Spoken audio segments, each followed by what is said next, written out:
बिस्मिल्लाहिर्रहमानिर्रहीम।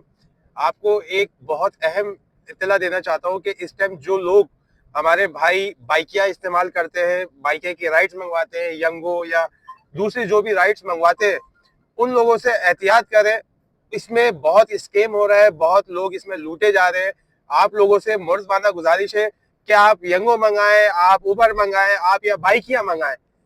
बराए मेहरबानी जो आप उनकी आईडी चेक कर लें कि जब आप वो आपको बाइकिया वाला लेने आ रहा है, उस पे बाइक का नंबर वही है, उस पे तस्वीर वही है, उसका चेहरा वही है। हो ये रहा है कि आइडिया किसी और की है, बाइक का नंबर कोई और है, और उसमें हेलमेट पहना होता है, मास्क लगाया होता है, वो आपको लेके जाता है, किसी भी अंधेरे में लूट लेता है। तो आप लोगों से गुजारिश है मेरी कि बाइकिया, उबर, करीम, यंगो कोई भी आप राइड मंगाएं, अच्छी चीज है, वो किसी की रोजी है, लेकिन आप जो भी राइड मंगाएं उसमें बैठने से पहले बराए मेहरबानी उसको देख ले कि ड्राइवर वही है, गाड़ी का नंबर वही है, आइडेंटिटी उसकी वही है, तो उसमें बैठे। बहुत एहतियात करें, बहुत लोग लुट रहे हैं इसमें। शुक्रिया।